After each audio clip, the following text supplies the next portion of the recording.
હાલો મિત્રો, તો જો અમે થઈ ગયા છીએ તૈયાર. તો જવાનું છે સાઉન્ડમાં એ દર્શન કરવા. તો જો અમે અમારી ફોર્ચ્યુનર લઈને નીકળી ગયા છીએ ઉષા કોટડા. તો જો બાય બાય. તો જો આવી રીતે બધા જાય છે શારે શાર. હું તો વાહે બતાતી નથી.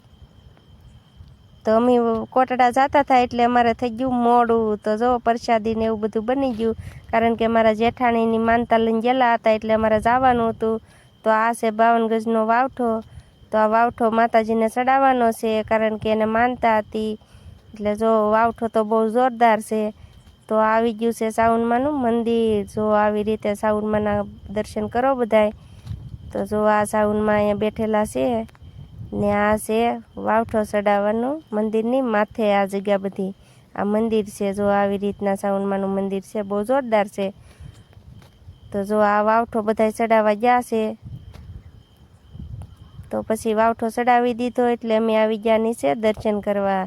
તો મારા કાર્તિકભાઈ દર્શન કરે છે, તો હું કાર્તિકભાઈને માતાજીના નામનો સાંજલો કરી દઉં છું ને, કારણ કે પછી અમે આવી ગયા દરિયાના પોળમાં. તો જો આ સાઉન્ડમાંનું મંદિર અહીંથી કેટલો નજારો મસ્તીનો લાગે છે.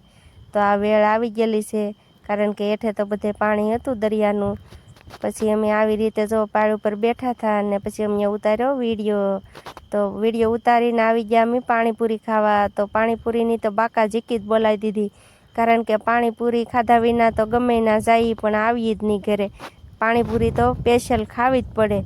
તો જો અમે તો ફૂલ બાકાજીકી બોલાવીએ છીએ તઈને મા દીકરો. ને પછી અમે આવી ગયા પાછા દરિયામાં. તો અમે તઈને મા દીકરો મળ્યા ફોટા પડાવવા. તો આ અમારો વિડીયો છે, ગમ્યો હોય તો લાઈક કરજો, કોમેન્ટ કરજો ને ફોલો કરજો. જય સાઉન્ડમાં.